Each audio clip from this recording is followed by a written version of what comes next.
Hola, muy buenas tardes a todas y a todos.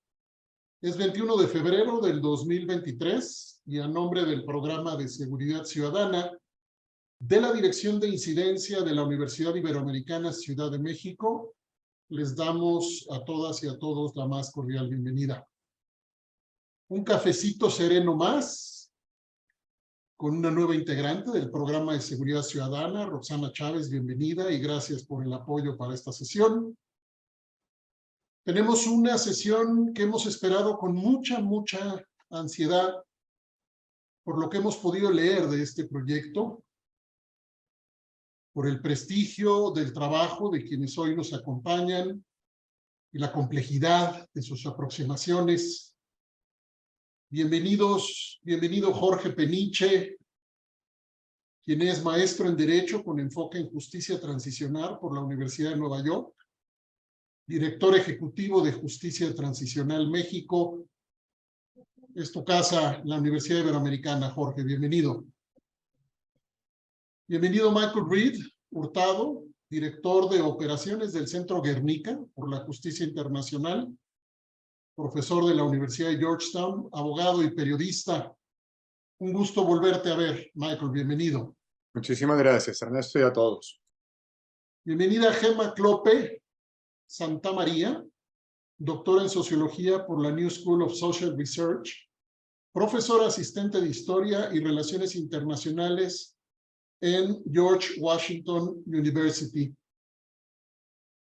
Vamos a hablar del proyecto Narra Nayarit, un proyecto que viene indagando sobre los regímenes de violencia coercitiva en contextos locales, la relación entre el Estado y la criminalidad y los gestores de la violencia.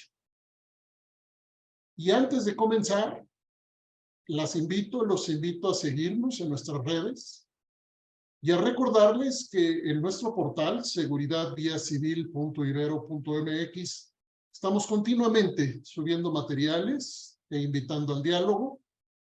En nuestro canal de YouTube tenemos entre 50 y 60 videos ya de materiales diversos que me parece que pueden ser importantes para múltiples reflexiones desde muchos ángulos relacionados con la seguridad ciudadana. La primera hora, nuestros y nuestra invitada expondrán de qué se trata su proyecto. En la segunda hora, como siempre en los cafecitos, quedará la mesa abierta para una conversación relajada, profunda, como las que se hacen en estos cafecitos.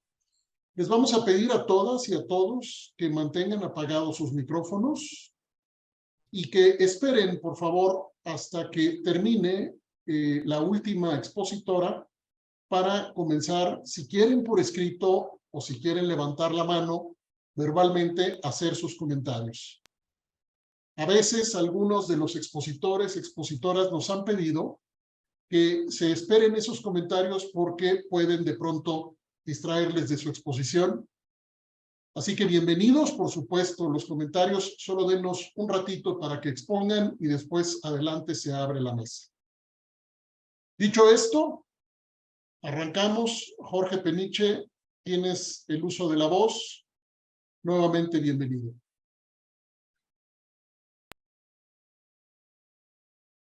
Muchas gracias, Ernesto, y al Programa de Seguridad Ciudadana del Ibero por la invitación y a todas las gestiones administrativas y operativas que se hicieron en estas semanas, y también a Michael pues por el gusto de compartir de nuevo sobre este proyecto, y a Gemma por aceptar la invitación a comentar el trabajo.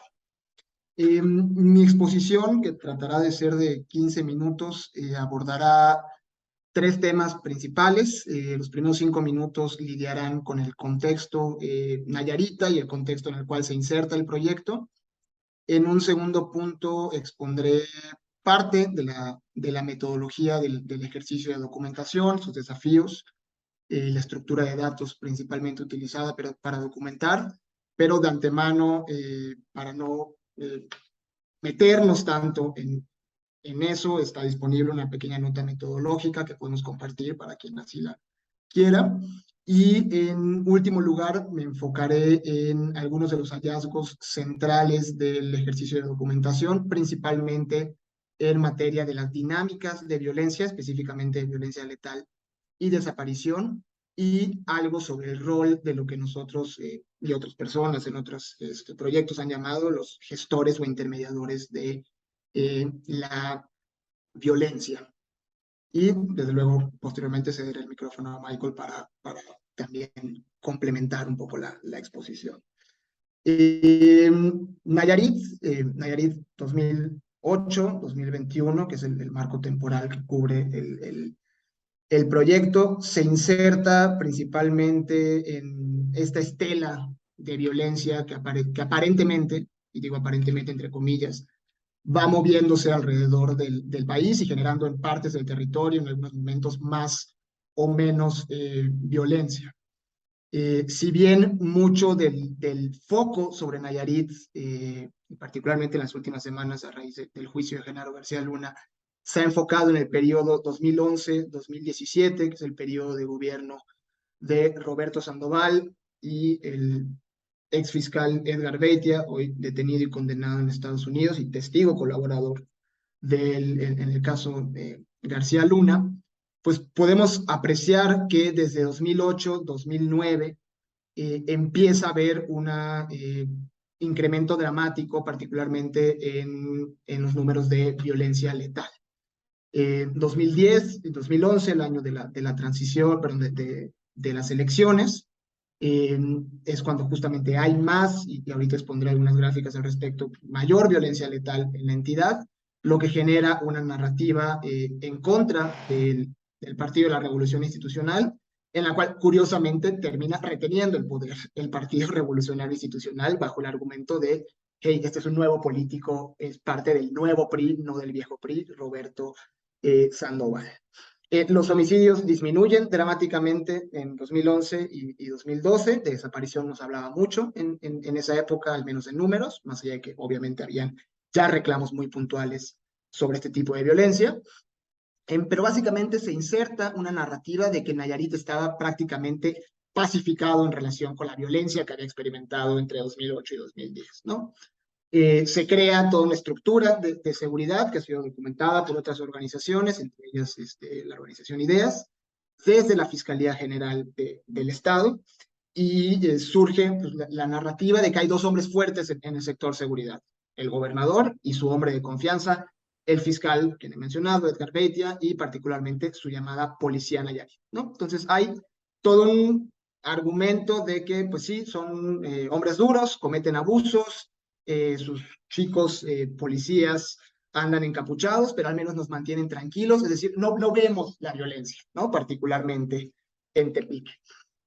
Nayarit llega a ser nombrado el estado más seguro del país, después de estar en 2010 entre los 5 estados más inseguros, al menos en tasa de homicidios, y se crea esta narrativa del estado que había logrado renacer de la violencia dramática, particularmente ocasionada, según se atribuye, a cárteles Sinaloa, Beltrán Leiva y disputas con los Zetas.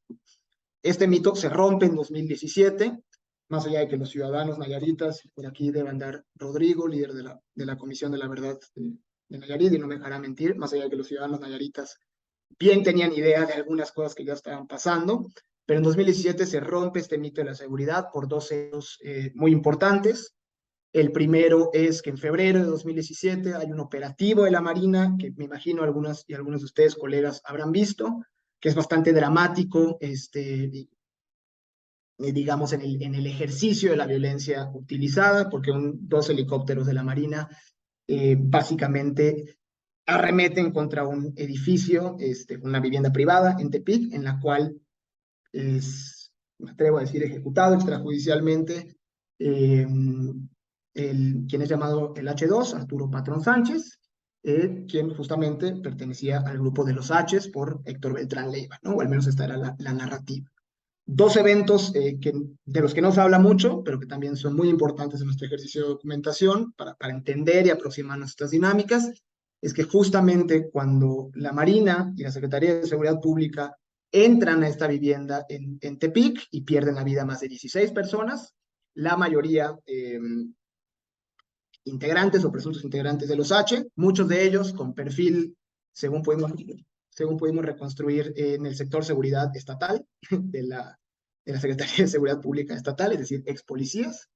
Pero también hay 2 eventos que ya no involucran a la Marina y solo a la Fiscalía General del Estado, donde la cadena 3, 4 y 5, hasta el H9, Gárate, pierden la vida también en circunstancias pues bastante complicadas, ¿no? Por decirlo de alguna manera, o en las que se podría presumir claramente el uso de la fuerza, el abuso del uso de la fuerza esa misma noche.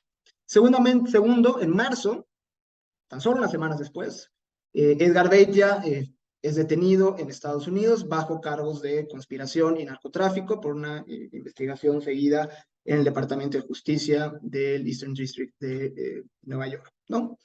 Se declara culpable, no va a juicio.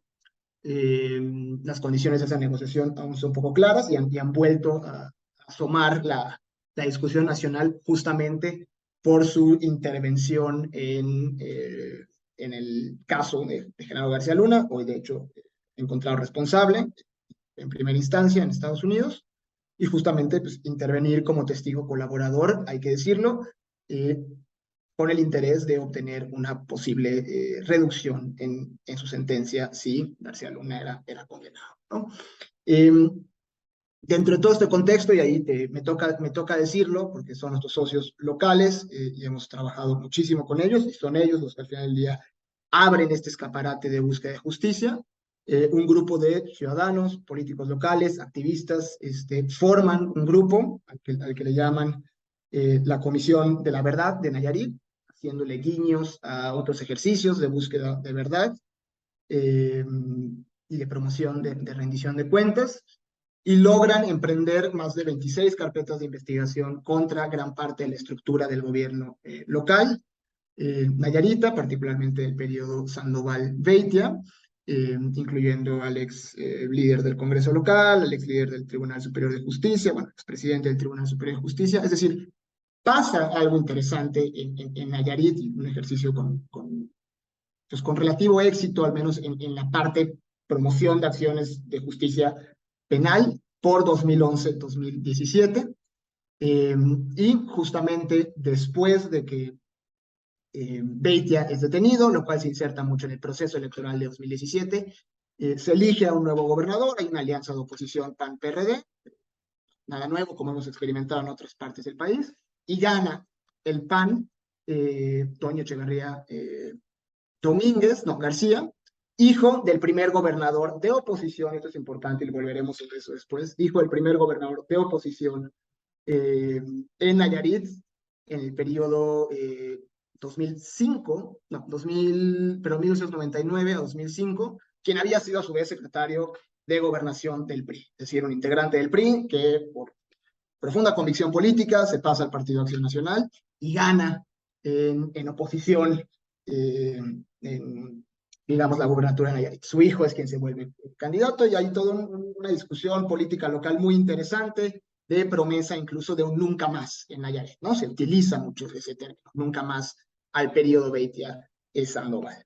La Comisión de la Verdad nos busca para hacer acciones de protección a su trabajo ante amenazas y riesgos que enfrentan, y realizamos este ejercicio de documentación conjuntamente con el Centro Guernica.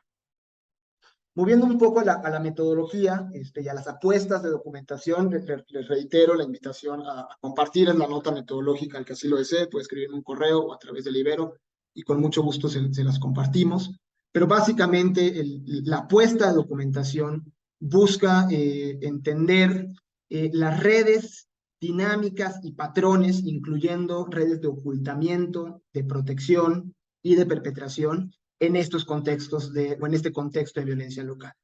Lo primero la primera decisión que tomamos fue justamente no centrarnos en 2011-2017 únicamente, que es el periodo más visible, al menos por la violencia gráfica y por estos 2 chicos, Beitia Sandoval, sino extendernos al periodo previo y al periodo posterior para capturar una mejor imagen de lo sucedido. Y esto también resuena mucho, abarcar desde 2005 hasta 2021, pues justamente es una fotografía de la historia de las drogas, o de la historia de la guerra contra las drogas desde lo local en un estado muy particular, que por ahí para las que no sean mexicanas y mexicanos, Nayarit se ubica justamente en la costa del Pacífico, es uno de los 3 estados más pequeños del país y se inserta básicamente entre Sinaloa y Jalisco, donde pues es tierra fértil de Cártel Jalisco Nueva Generación y Cártel de Sinaloa, ¿no? Entonces es un lugar, y odio repetir el lugar común de que es un lugar estratégico, no quisiera llamarle per se estratégico, pero es un lugar que tiene ciertas bondades para la utilización de economías ilegales, desde la sierra, donde se siembra todavía, aunque en menor medida amapola, hasta los puertos y justamente en las rutas carreteras que llegan del Pacífico, de Nayarit, hasta justamente más de 20 ciudades en Estados Unidos, en California, en Arizona, en Texas, etc. ¿No? Entonces, eso es un lugar importante, por decirlo de alguna manera. El sistema lo que busca hacer es, el ejercicio de documentación lo que busca hacer es un análisis relacional, es decir, vínculos y conexiones entre 3 objetos muy sencillos, que son perfiles de personas, perfiles de grupos, agrupaciones que pueden ser informales, como un cártel o una pandilla, hasta los formales, como la policía estatal, municipal, batallones de seguridad del ejército, etc., ¿no? Y eventos. ¿Qué tipos de eventos? Y ahí quisiera concentrarme solo en uno, en los eventos violentos, o de expresión de violencia, pero también documentamos transacciones económicas sospechosas, que es un aforismo para actos de corrupción, que ahorita no me detendré en ellos, eventos judiciales, cómo reacciona el sistema a la búsqueda de justicia por la corrupción y los actos de violencia, y por último, actos de resistencia desde el espacio cívico. Si me permiten compartir la pantalla.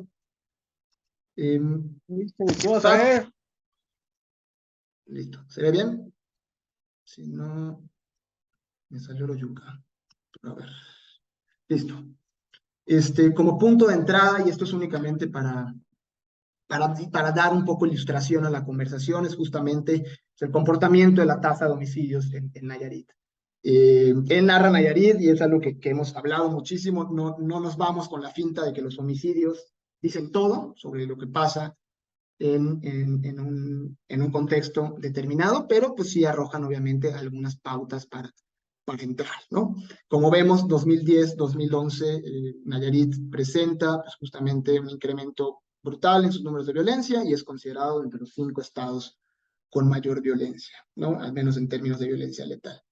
La segunda parte, que es probablemente un poco más interesante, es justamente lo que emerge al combinar los números de violencia letal y desaparición en la entidad, ¿no?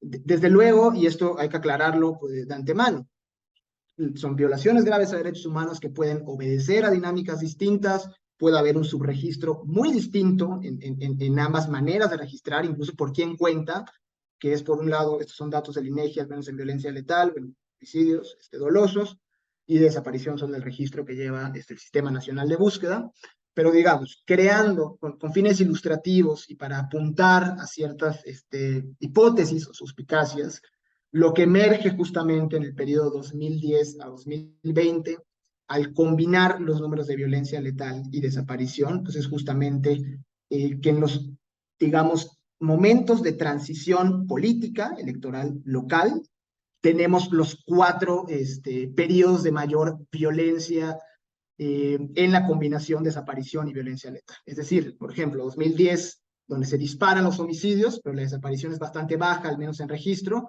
nos arroja un total de 555 registros. En 2017, donde la violencia letal es un poco menor, pero si vemos la desaparición se incrementa dramáticamente, nos arroja 601 registros, y de hecho, según este mero ejercicio ilustrativo, pues sería, bajo esta lógica, el momento más violento en la entidad, ¿no? ¿Qué podemos decir como punto de entrada para conversar sobre los hallazgos, ¿no?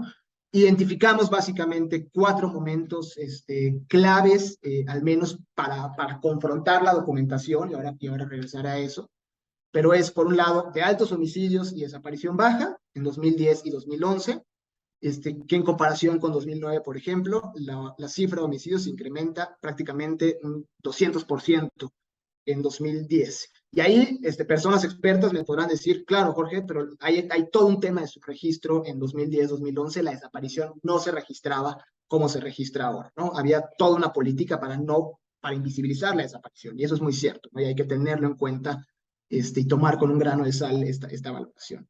La segunda es justo el milagro Nayarita, Beitia Sandoval, de decrecimiento y estabilización de los homicidios y bajo en desapariciones. 2017 es justamente de alta en homicidios y por primera vez de alta en desaparición, que es particularmente dramático post-detención de Edgar Beitia. Y ahí IDEAS ha hecho un trabajo muy rescatable en materia de documentar este periodo 2017-2018.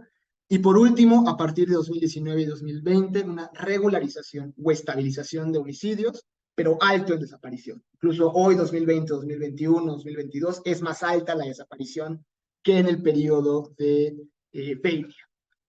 ¿Qué podemos decir de, digamos, el ejercicio de documentación como una primera aproximación ya para ir cediendo el micrófono y abrirlo a la conversación, que es lo que más nos interesa, ¿no?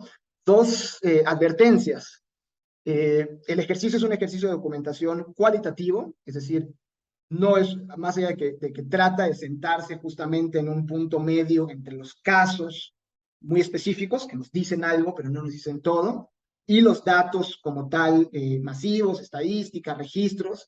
Justamente lo que apuesta el ejercicio es una narrativa rica, de ahí el nombre narra, de creación de perfiles de personas, de eventos, de actores, e ir creando justamente dossiers de cada evento documentado en un sistema de información bastante robusto al respecto, ¿no?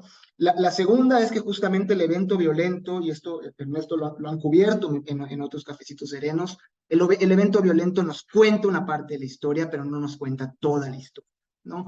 Un evento de desaparición, un evento de violencia letal, nos dice algo, le dice mucho más a la comunidad en la que ocurre, es decir, un evento ocurrido en Panteón, Tepic, Nayarit, le manda un mensaje a la comunidad, mucho más del que uno puede interpretar, y justamente el desafío es tejer hilos entre lo que dicen los eventos violentos al ocurrir y la violencia subrepticia, que es más discreta y más difícil de documentar, como la extorsión, como las coimas, como el rol que juegan los actores del sector seguridad en estos eventos, ¿no? Entonces, desde luego, la iluminación que dan la violencia letal y la desaparición es provocadora, pero es un mero punto de entrada para justamente entender cómo funcionan las violencias en lo local y qué nos dicen estos números cuyos agregados nos ofrecen básicamente pues la triste historia del mosaico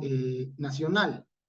Yo no sé si pueden seguir viendo mi pantalla, pero quería pasar rapidísimo ya para cerrar a un reporte generado por el equipo.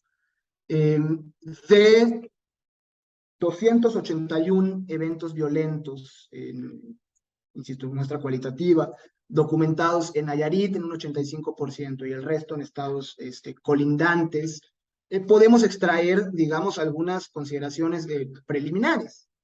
La primera es que más del 50% de los eventos, me atrevo a decir por aquí un 70% de los eventos de violencia, particularmente de violencia letal y desaparición, son eventos que involucran a una, dos o máximo tres víctimas, ¿no? Digamos, lo que a veces caracterizamos como enfrentamientos, un primer hallazgo clarísimo, fue que realmente mucho del volumen nacional que estamos contando, al menos en Nayarit como caso de estudio, y me atrevería a avanzar la provocación que también pasa en otros estados, con sus diferencias, es que se responde a lo que nosotros clasificamos como eventos discretos de violencia, es decir, ejecuciones en la vía pública, en una casa, cuando llegan unos chinos de tal o X grupo a ejecutar a una, dos, tres personas. Estos son, digamos, los eventos que se llevan el alto volumen de violencia documentada.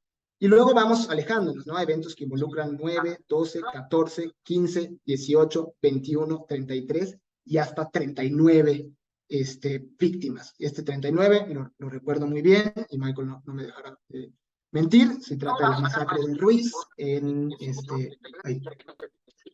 hay alguien ahí con el micrófono puesto, no sé si puedo ponerlo en silencio. Estoy silenciando. Adelante. Gracias. Que es la masacre de Ruiz en 2010, carretera que hemos recorrido, donde básicamente sea un enfrentamiento entre los Zetas y Beltrán Leiva, ¿no?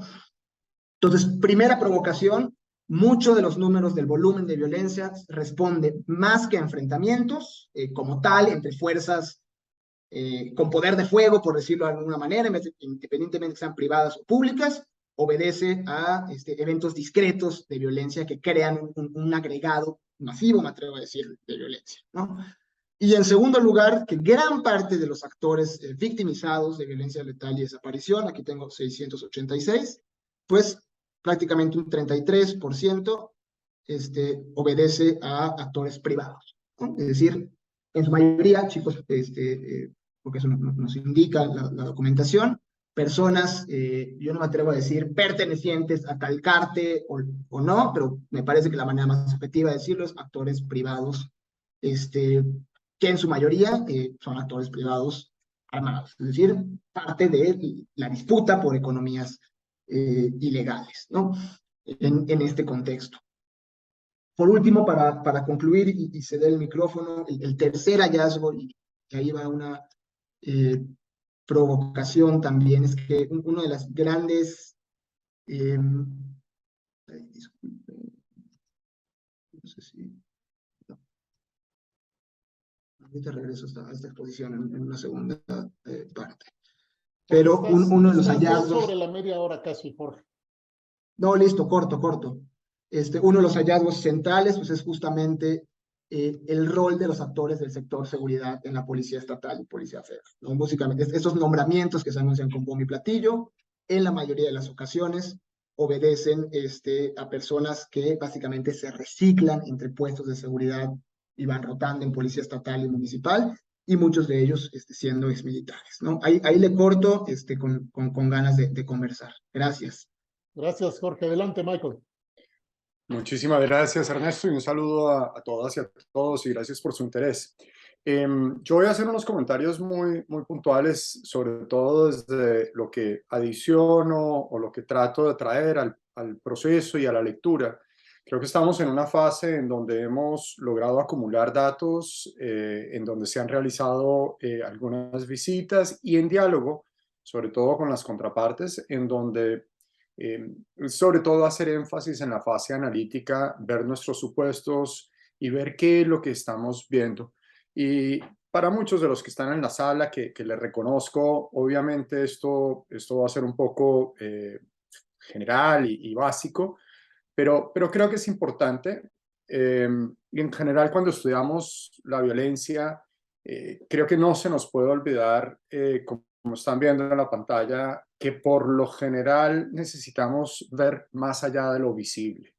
Cuando estamos viendo problemas de violencia, solemos quedarnos arriba y en el mejor de los casos, como planteaba Jorge, contamos muertos porque hay un cadáver. Y como también decía Jorge, solemos contarlos muy mal. Y luego contamos personas desaparecidas y ahí sí que contamos muy mal, pero lo visible suele ser eso. Eh, y lo que tratamos de traer acá a Nayarit, además por ser una entidad federativa relativamente pequeña, es tratar de ver también qué es lo que está abajo, qué es lo que se está sosteniendo esa violencia y tratar de indagar. Quienes me conocen saben que mi trabajo sobre todo se ha concentrado en el tema del Estado, sobre todo en sus manifestaciones positivas y en lo que queremos de los aparatos estatales, pero también en todo ese campo que ha generado la criminología particularmente ligada a crímenes de Estado. Y en Nayarit, la idea y la lectura ha sido profundizar justamente sobre la naturaleza de ese Estado y de lo que es el Estado en el nivel local. Quizá lo primero es la comprensión, y Jorge lo planteaba, que estamos frente a una entidad federativa y un lugar que no suele estar en el centro de la atención. A menudo, y salvo algún escándalo o alguna cosa, Nayarit pasa desapercibido y no es muy discutido y no es muy debatido. si bien se habla de este periodo en donde hay mucha atención en torno a Edgar Beitia, Roberto Sandoval Castañeda y asociados, esa atención suele ser episódica, suele ser muy puntual, lo que lleva a que se expliquen los problemas de violencia que vinculan al aparato estatal a problemas de disposición o de desviación personal de estos individuos. Y esa es una explicación relativamente sencilla que de hecho le funciona a mucha gente. Suele ser la explicación que se deriva de establecer responsabilidades subjetivas en el derecho penal, cosa que solemos buscar mucho, pero se nos olvida realmente ver los temas organizacionales y un poco más estructurados y más enraizados, tanto en cultura como en las diferentes instituciones. El problema, y ya mirando hacia adelante, es que puede ser que después de haber sido cogidos con las manos en la masa, las formas de hoy pueden ser menos burdas, pero todo sigue igual. Las reglas del juego están alteradas en Nayarit, todo el mundo lo sabe, pero nada pasa. Quisiera hacer unas reflexiones muy breves, sobre todo para dar lugar a los comentarios de Gema y empezar la discusión con ustedes. Y reitero, yo quizá por mis años regreso a temas básicos pero olvidado. Y el primero es hablar un poco sobre lo que es el Estado en lo local. Lo segundo, plantear la relación del Estado y las autoridades con la inseguridad en lo local. Y por último, hacer un comentario muy rápido, pero recordarle a todo el mundo lo que es la relación dinámica entre el poder público o las autoridades y la criminalidad organizada. Entonces, el primer punto, y sobre todo para las comunidades que trabajan desde una perspectiva de derechos humanos o quienes ejercen el periodismo y lo ven desde la visión de reclamarle al Estado su responsabilidad, o quizá a los jóvenes estudiantes de ciencia política. Solemos por lo general relacionarnos con los aparatos estatales como si se tratara de modelos ideales. Solemos asumir que se trata de un Estado con E mayúscula, omnipresente, responsable de todo y también bastante homogéneo. Inclusive en situaciones de altísima inestabilidad y de tensión, por ejemplo en cualquier frontera, o en lugares que experimentan altísimos niveles de violencia e incluso cuando hay demostraciones públicas de poder militar en zonas urbanas o rurales del Estado. Inclusive en esas situaciones seguimos pensando en un Estado federal ideal o en un Estado que debe desplegarse sin variaciones, con instituciones plenamente comprendidas y compartidas, con fuentes y estructuras homogéneas de poder, que además alcanzan o deben alcanzar un despliegue total en el territorio nacional. Y me temo, y voy a hablar solo de Nayarit, pero me temo que eso está muy lejos de ser la verdad en buena parte del territorio mexicano. Inclusive en la capital habría lugares en donde eso que acabo de decir no es cierto. Pero curiosamente seguimos absolutamente convencidos de que así tiene que ser y lo peor, damos el salto para pensar así es y así son las cosas. En Nayarit, y no quiero hablar acá tampoco de la ausencia del Estado, porque justamente hay omisiones intencionales, hay desidia que además cuando es continuada también se traduce en una ausencia, en una falta que marca el Estado. Piensen quizá mejor en un Estado homogéneo, piensen en diferentes máscaras, en diferentes apariencias que el Estado puede tener en diferentes momentos. Y justamente ese Estado degradado no deja de ser Estado, es una forma de ser. El segundo, también vemos un Estado que a veces actúa cuando quiere, suele otorgar beneficios a veces a colectivos, a veces a individuos. Sus manifestaciones no son solo en materia de seguridad, lo hace en temas de salud, en temas de vivienda. Cuando quiere puede actuar con firmeza y demuestra gran efectividad en algunos casos o cuando lo necesita hacer. No olvidemos nunca la competencia burocrática. Y por último, tampoco olvidemos que hay tanto élites privadas como públicas que en efecto participan en esa competencia y pueden llegar a dominar diferentes partes de ese aparato del Estado. El segundo punto que quisiera enfatizar es esa relación que tiene el Estado con la seguridad o la inseguridad. La ciudadanía nayarita vive entre la violencia y la promesa de un Estado protector.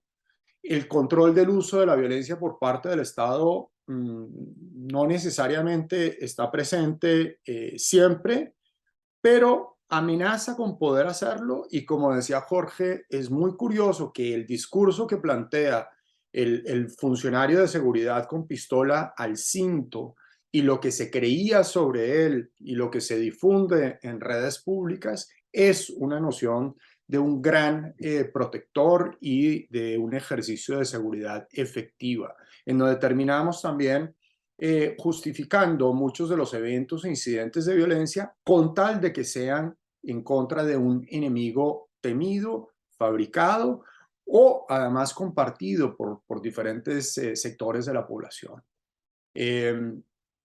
Más que ruido externo u ocasional, justamente la violencia termina siendo una parte íntima de la violencia social.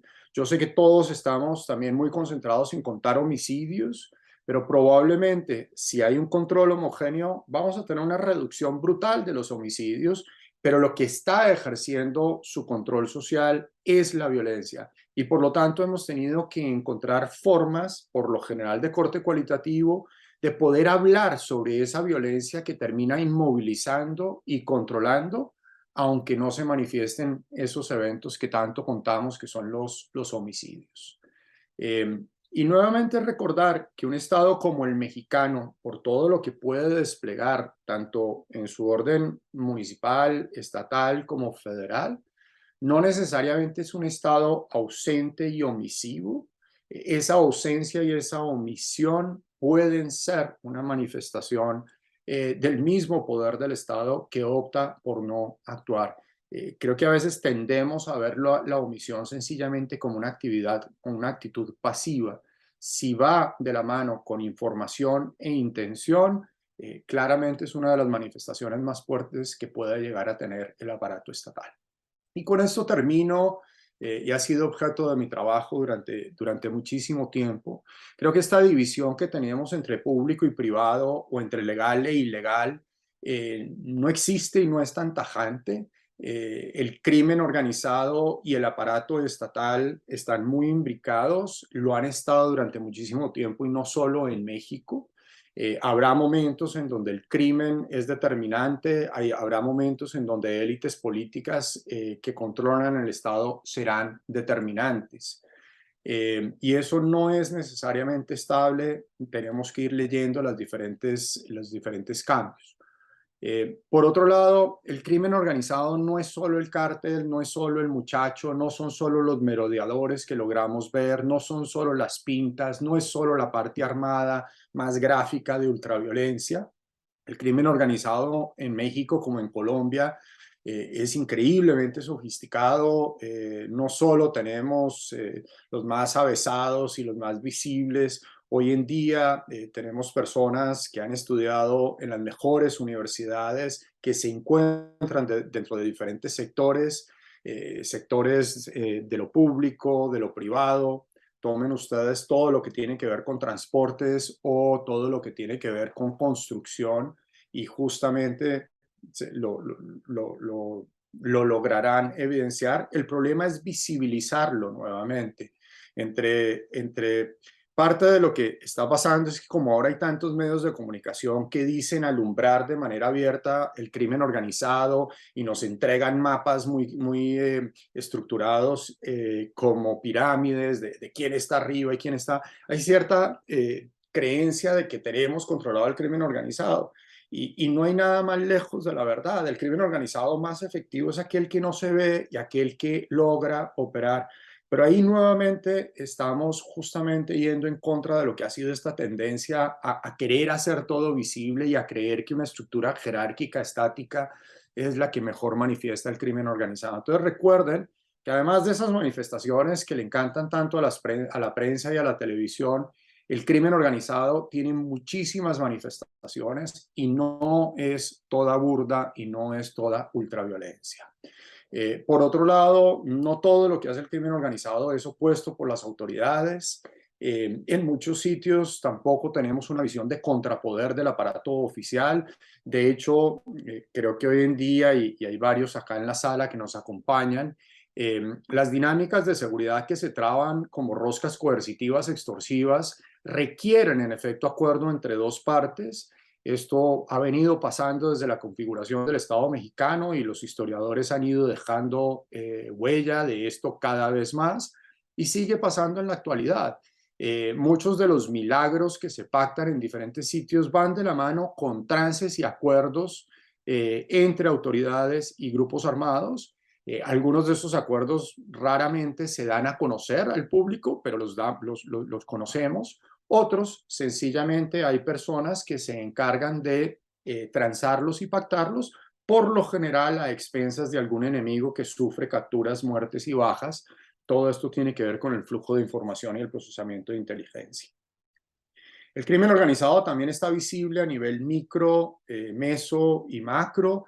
Creo que aquí nuevamente la tendencia a decir tal territorio o tal plaza es controlada de manera rígida por uno o por otro, ignora el hecho de las manifestaciones locales e ignora el hecho de alianzas fluidas que se van dando, que se aprovechan hoy en día de estructuras sociales mucho más arraigadas como pueden ser las pandillas juveniles en muchas de las zonas urbanas, incluyendo a Tepic.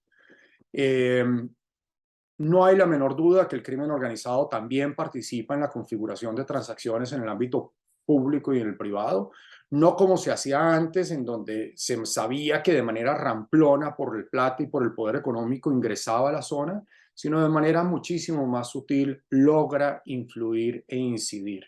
Si no, no hay mejor momento que aquel de elecciones políticas para ver justamente las financiaciones que pueden llegar.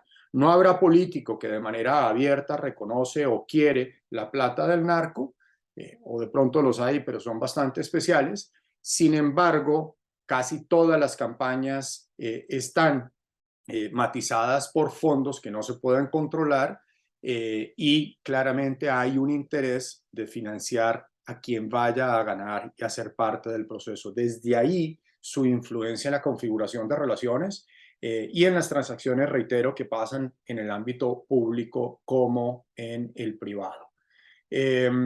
Nada de lo que he dicho hasta el momento es un hallazgo nuevo. Creo que son cosas que se vienen planteando desde hace muchísimo tiempo, desde la concepción del Estado, desde la concepción de seguridad e inseguridad y cómo se traban esos acuerdos, ni cómo se concibe el Estado. Creo que lo diferente y lo que estamos tratando de hacer es sencillamente extraer el conocimiento que durante años y décadas han planteado las ciencias sociales y traer eso de manera aplicada a la investigación en materia de derechos humanos y tratar, en efecto, de hacer las recomendaciones, no pensando en un estado mágico que viene a resolver las cosas, sino tratar de ubicarnos en esos lugares, en esas localidades, para abordar de manera progresiva cambios que puedan llevar a el ejercicio por parte del poder público y recuperar algo de las reglas del juego o las instituciones de esos países que puedan llevar a una mejor protección y a un ejercicio un poco más libre de los derechos. La documentación local nos permite justamente ingresar en eso, visibilizar alianzas que se dan entre personas que por lo general ignoramos, con márgenes de errores, como bien planteaba Jorge, pero tratando de robustecer mucho la parte cualitativa de la información y aproximaciones a generar cambios en localidades en Tepic. Sin más, Gemma, te dejo y creo que ahí cumplí con los 15 minutos. En realidad no, pero no importa. No te preocupes, Michael. Antes de pasar con Gemma, quiero hacer un comentario muy rápido. Si hay algo impopular en nuestras respuestas a los medios de comunicación, si algo está verdaderamente identificado en nuestra experiencia, es cuando contestamos que no sabemos esto de las estructuras de las redes delictivas y que no podemos afirmar lo que no sabemos. Se les va completamente el ánimo y en muchos casos ya mejor no nos llaman, porque le quitamos ese componente donde supuestamente todas y todos sabemos perfectamente de qué se trata, y al quitar ese componente parece ser que el análisis complejo es mucho más difícil, y esto a su vez relacionado con la forma como hoy se construyen las narrativas, pero ese es otro tema, ciertamente. Gema, adelante, por favor.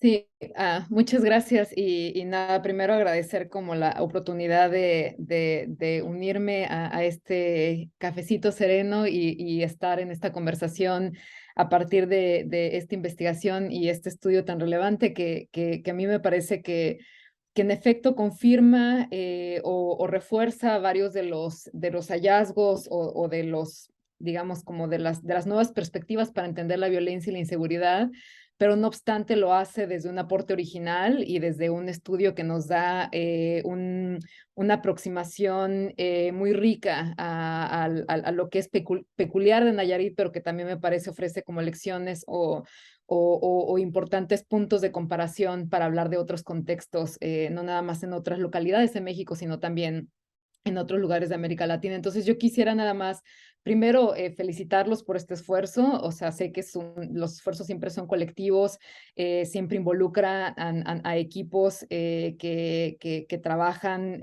muchas veces a marchas forzadas, y también sé que este tipo de trabajos no nada más es un trabajo como metodológicamente hablando, pues complejo y demandante, pero también lo puede ser emocionalmente hablando, ¿no? Entonces creo que, nada, quiero empezar por eso, por reconocer el trabajo, hacerles extensiva mi felicitación y que se la transmitan también a quienes hacen parte de este equipo de Narra Nayarit. Entonces eso es lo primero que quiero decir. Lo que quisiera ofrecer son algunos, primero, como puntos o comentarios, de nuevo enfatizando aquellas cuestiones que me parece que hacen parte de una conversación más amplia sobre la cuestión de la violencia y la inseguridad en México, y después pasar a una serie como de preguntas, medio comentarios, ¿no? Y que simplemente reflejan como el interés que suscitó en mí varios de los puntos que ustedes me compartieron anteriormente en documentos y también que ahora compartieron con el resto de los participantes. Y luego pues ya abriremos la conversación.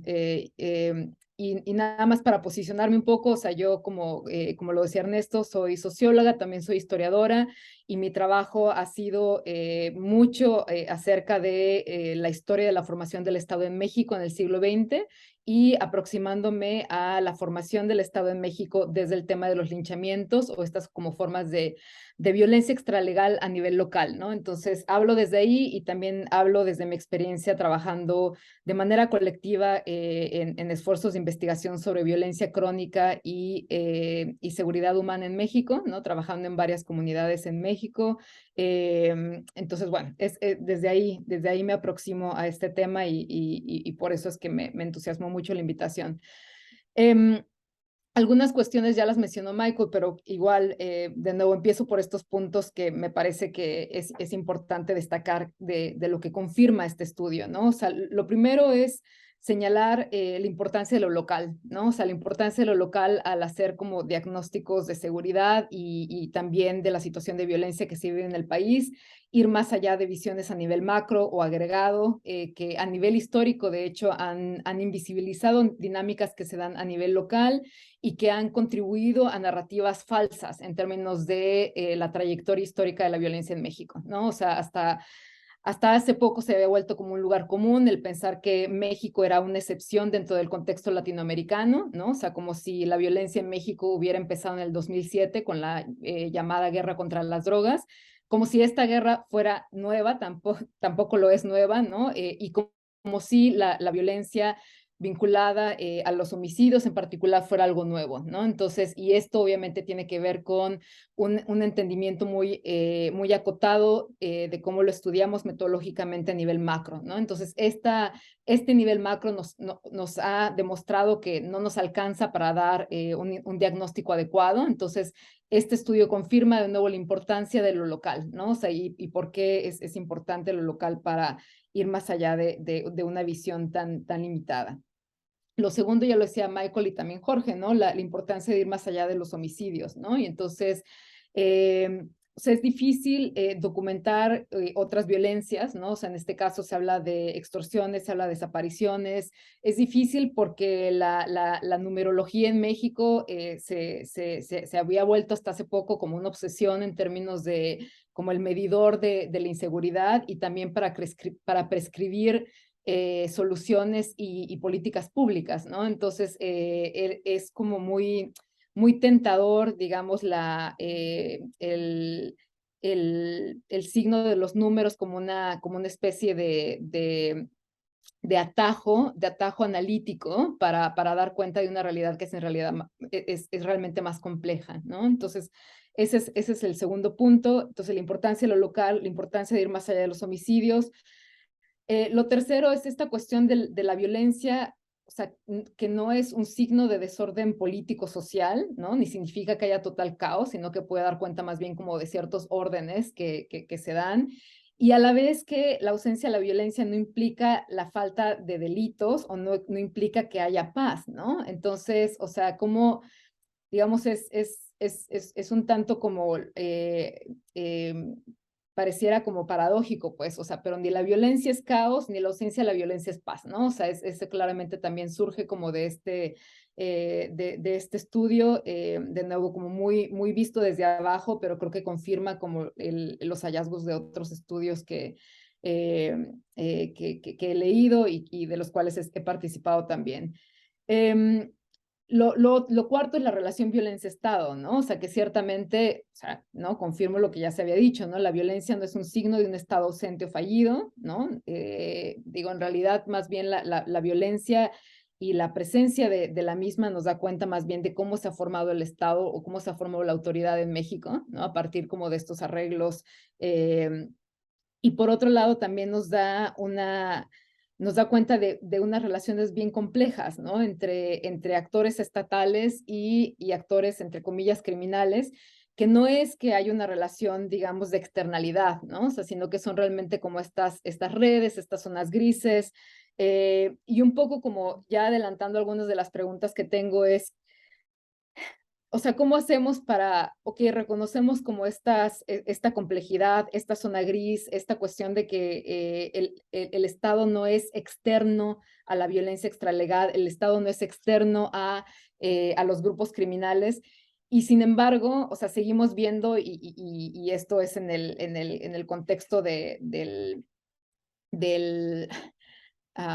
del juicio de García Luna, pero también de declaraciones recientes de Anne Milgram, de la DEA, ¿no? O sea, que seguimos pensando en esta serie de grupos criminales como grupos criminales que están cooptando actores estatales, ¿no? O sea, como que pensamos, se suele pensar en las narrativas tradicionales, se sigue pensando en que estos grupos vienen y cooptan al Estado como si el Estado fuese un actor externo a los mismos y como si fuera un actor pasivo, ¿no? Y no podemos como dar cuenta de esta dinamicidad. Entonces, o sea, ¿cómo operacionalizamos estos hallazgos complejos en términos de política pública? O sea, ¿cómo los aterrizamos cuando seguimos claramente atrapados, al menos en términos de los discursos públicos y los debates mediáticos, en este tipo de narrativas más tradicionales? Lo siguiente que iba a decir como comentario amplio es que, y me gusta cómo lo pone Jorge en este artículo de Gato Pardo, ¿no? O sea, que habla de cómo se refiere como a la falta de imaginación cuando hablamos de una narrativa de la guerra contra las drogas, ¿no? O sea, y me parece muy pertinente decirlo así, porque efectivamente, de nuevo, esto supone que hay efectivamente un Estado que está totalmente externo y que es foráneo a estas dinámicas criminales y que viene y declara una guerra, ¿no? O sea, lo cual es obviamente falso. Y vinculado a eso, quizás lo otro que me gustaría subrayar es que en esta conceptualización de la violencia que el estudio sugiere, también vemos el por qué es importante movernos de una concepción de la violencia como una ¿cómo decirlo? Como si fuese como un objeto que puede transmitirse de un lado a otro, ¿no? Como un commodity, ¿no? O sea, que se puede mover de un actor a otro. Y más bien, pues la violencia es relacional, ¿no? Y la violencia entonces, digamos, permea subjetividades, permea relaciones y cambia relaciones también, ¿no? Entonces, no es una cuestión como que ahora le pertenece a este grupo, ahora le pertenece al Estado, no, o sea, la violencia es aquello que circula y que va marcando la pauta de estas relaciones, ¿no? Entonces creo que esto queda muy claro en el estudio y es quizás insatisfactorio, porque como decía Ernesto, ¿no? O sea, cuando nos tratan de preguntar, a ver, ¿dónde está el culpable? ¿Dónde está como esta responsabilidad como individual? Pues es difícil, ¿no? Porque de nuevo, estas son como relaciones y relaciones cambiantes y donde el tema de la complicidad pues se desdibuja en temas que son efectivamente más complejos y que pueden a los cuales se puede uno referir más de manera más clara con la noción de redes, ¿no? Más que con la noción de responsabilidades que puedan individualizarse. Me quedan un poco menos de 5 minutos. Me gustaría moverme ahora un poco a las preguntas, ¿no? Y me voy a ir un poquito más rápido, pero una de las preguntas que tenía es, y pueden ignorar mis preguntas porque seguro habrán preguntas del público, igual o más interesantes, pero uno es esta cuestión de qué es diferente y qué es común o comparable de la experiencia de Nayarit, ¿no? O sea, con respecto a otras localidades. Y quizás es una pregunta injusta porque de nuevo ustedes están tratando de ver como lo local y lo que es peculiar, pero creo que sería interesante traer esto a colación. Lo segundo es quizás como en términos metodológicos, que imagino que muchos de los que participan acá han hecho este trabajo más cualitativo. No sé si habría oportunidad de comentar algo sobre digamos, como las condiciones de cuidado o consideraciones éticas que ustedes han conversado al realizar como trabajo de campo o entrevistas. La tercera pregunta que tenía es, se vincula con esta cuestión de qué hacer con esta información sobre las redes, ¿no? O sea, Michael lo decía, pues, ok, hay un problema de atribuir responsabilidades y así funcionan nuestros sistemas legales. Por ejemplo, ¿qué le dirían a Estados Unidos, ¿no? O sea, ¿qué le dirían a estos agentes de la DEA que están obsesionados con de dónde está aquel que hizo operar el gatillo, ¿no? O sea, con estas redes tan complejas. La relación entre homicidios y desapariciones me parece interesante, o sea, lo que plantean en términos de la direccionalidad de estas estadísticas, o sea, de cómo pueden ambas aumentar en un dado momento histórico, dado que otros estudios han indicado cómo a veces suelen comportarse de manera inversa, ¿no? O sea, cuando vemos menos homicidios es porque vemos más desapariciones, porque estos cuerpos están desapareciendo, ¿no? Y no obstante, aquí vemos un momento en el que se dan los dos, entonces si pudieran contarnos cuáles son como sus hipótesis al respecto. Me gusta, igual esto se menciona en el artículo Gato Pardo y se menciona un poquito aquí esta cuestión de los arreglos o de las reglas del juego, ¿no? O sea, aquellos actores que siguen las reglas del juego y que por ende se convierten en cómplices, ¿no? De estas redes criminales. ¿Cómo caracterizar la participación de estos actores, ¿no? O sea, son cómplices, o sea, ¿hasta dónde empieza su agencia? ¿Dónde termina esa agencia y dónde estamos hablando más bien como de dinámicas de coerción en el que la participación es inevitable en aras como de sobrevivir, ¿no? O de poder existir en estos espacios. Y la última pregunta que tenía es, ¿cómo salimos de esta trampa en la que seguimos estando a pesar de todos los años que llevamos diciendo que esta es una trampa, pero cómo salimos de la trampa de esta narrativa que afirma que ante autoridades débiles a nivel local, debemos de apelar a la autoridad federal, ¿no? O a, en este caso, la Guardia Nacional, o los militares, ¿no? O sea, como estas entidades que se conceptualizan erróneamente como si fuesen, de nuevo, externas al crimen o externas a la violencia extralegal. ¿Cómo superamos esta trampa, ¿no? Que afirma que las autoridades que están cooptadas y corruptas son aquellas a nivel local y que no logran ver estas redes de complicidad que obviamente se tejen también a nivel estatal y federal. Entonces, ahí termino y de nuevo, muchas felicitaciones por este esfuerzo y muchas gracias por la oportunidad de estar en diálogo con todos ustedes. Gracias. Qué interesante. Muchas gracias. Gracias por sus intervenciones. Abrimos pues la mesa, por favor, quien quiera hablar solamente ahí ponga la manita. Daniel, adelante. Bienvenido. Gusto en saludarte, viejo.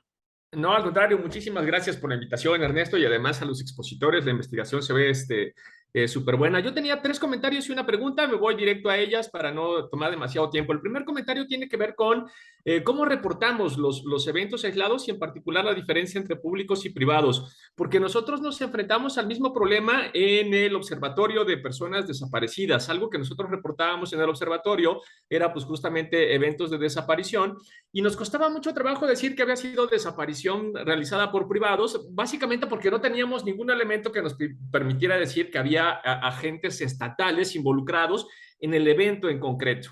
Y entonces lo que nosotros hicimos más bien es, en vez de decir desaparición por actores privados, le pusimos más bien no se identificaron actores públicos en el evento, ¿no? Para no afirmar algo que no necesariamente sabemos, ¿no? Porque en realidad en la medida que se trata justo de redes de macrocriminalidad, y ese seguiría un segundo comentario relacionado con la diferencia entre públicos y privados, en la medida que son redes de macrocriminalidad, probablemente en el evento en concreto, ya sea una desaparición o un homicidio, pues a lo mejor ahí no hubo policías municipales, estatales, en fin, no actores estatales concretos. Pero seguramente sí los hay pues en la propia red a nivel cuando uno escala. Entonces, la división entre público y privado me parece que cuando se trata de este tipo de análisis de redes de macrocriminalidad empieza a perder sentido. De la misma forma que incluso la división entre desaparición y desaparición forzada empieza a no tener tanto sentido, al menos en casos como México, donde en realidad en la medida que el gobernador, o en este caso, por ejemplo, de Nayarit, el fiscal, pertenece a la red, pues todas debieran de ser desapariciones forzadas, porque en algún aspecto de la red hay actores gubernamentales. Entonces, ese es un primer problema en el proceso de documentación. Luego, un segundo comentario es a partir de lo que comentaba Michael Reed, que me gustó un montón, sobre la complejidad del aparato estatal, porque lo que nosotros hemos documentado y encontrado es que en realidad no se trata de que el Estado no funcione, ¿no? De lo que se trata más bien es que funciona a partir de los fines y los objetivos de la propia red de macrocriminalidad, porque de hecho la red lo utiliza como mecanismo para fomentar el orden interno en la propia red. Entonces, por eso es que es más complejo. Necesitan un aparato estatal que sirva, que pueda detener gente, que pueda enjuiciar, que pueda investigar, necesitan un aparato estatal que sirva, pero que sirva para los objetivos de la red. Y además con eso, que es una construcción de orden clandestino, con eso además pues le sirve justamente para reforzar la integración a partir de dinámicas de sanción de la propia red. Una tercera cosa con la que nos enfrentamos cuando nosotros analizábamos redes de macrocriminalidad, mi primer acercamiento fue con el marco conceptual de la captura del Estado. Y entonces cuando nos arrojaron las primeras redes de macrocriminalidad y vimos que en realidad los actores estatales no solamente no eran capturados, sino que los actores estatales eran de los nudos más importantes de la red. Perdónenme, como es cafecito sereno, me voy a animar a decirlo así. Se nos fue a la mierda el marco teórico y lo tuvimos que cambiar por completo porque no es captura, ¿no? En realidad los actores estatales no están siendo capturados, son nodos muy importantes de la red que administran, que estructuran, que toman decisiones, etcétera, etcétera. Por eso es que nosotros dejamos de hablar de captura del Estado y empezamos a hablar de redes de macrocriminalidad. Obvio, no todos los actores estatales tienen el mismo nivel dentro de la red y aquí hay una división muy importante entre los que tienen un nivel de entidad federativa, gobernadores, fiscales, jefes de policía, y los que tienen un nivel de municipalidad, presidentes municipales, policías municipales, ¿no? Los presidentes municipales y policías municipales sí los podemos meter un poco más en las dinámicas de captura, salvo que se trate de un estado planificado, pero los de la entidad federativa son nodos muy importantes de estructuración, ¿no? Entonces ahí no hay captura, ahí hay, y por eso le llamamos nosotros red de macrocriminalidad, y lo que quería simplemente recuperar es que hay niveles y formas de interacción estatal diferenciados según el tipo de nodo, y en ese mismo sentido también hay, a nosotros nos ayudó la idea de estado planificado, el concepto de estado planificado nos ayudó a mirar lo que estaba sucediendo en estas redes de macrocriminalidad. Y finalmente voy a la pregunta, en lo que nosotros hemos analizado por el tipo de transición a la democracia que tuvo México, los actores a nivel entidad federativa empezaron a cobrar mucha importancia, en especial justo fiscales y gobernadores. Y eso tiene como consecuencia que aunque las redes pueden ser regionales y más allá de una entidad federativa, el caso de los Zetas, por ejemplo, Coahuila, Nuevo León, Tamaulipas, Veracruz, en fin, más allá de una entidad federativa, pese a eso, como los entes locales son muy relevantes, sí hay dinámicas de la red propias al interior de la entidad federativa. Es decir, yo puedo mirar en Veracruz qué es lo que sucede en 5 regiones de Veracruz y cómo eso integra la dinámica de la red en Veracruz. Y nos pasó lo mismo en Coahuila. Yo puedo ver en Coahuila 5 dinámicas distintas de regionales de la red de Coahuila e integran una lógica de Coahuila. Y era la misma red, es decir, era la red de los Zetas en Coahuila y era la red de los Zetas en Veracruz. La pregunta es si pasó algo semejante en Nayarit, ¿no? Porque seguramente, obviamente, el narco iba más allá de Nayarit, pero no sé si podemos encontrar dinámicas específicas del Estado con respecto a la propia red, ¿no? Esa era como la duda. Paro por ahí, de nuevo, felicidades y muchas gracias. Voy a hacer un comentario y le pedimos a Michael, a Jorge, a Gema, a ver si quieren reaccionar a esto que hemos empezado a poner en la mesa. Voy a complementar un poco lo que decía Daniel. De pronto la sensación es que parece que se va produciendo más investigación con evidencia empírica que intenta, y a veces creo que con mucha fortuna logra explicar de otra manera qué es lo que está haciendo el Estado en relación a las violencias. Y entonces, pues sí, se nos caen marcos teóricos, se nos caen conceptos, por ejemplo, el monopolio de la violencia. O, por ejemplo, este otro que yo lo pongo a discusión muy seguido y me ven me ven con mala cara, me han visto más de una vez, cuando cuestiono el uso de ausencia del Estado, que es un concepto, pues, muy de moda. Lo usa gente que también ha trabajado muchos temas de violencia por mucho tiempo. Me pasó recientemente en un evento y yo problematizaba. ¿Qué quiere decir ausencia del Estado? Entonces, dos cosas. ¿Qué está haciendo el Estado? Creo que las investigaciones como esta nos van cambiando la fotografía.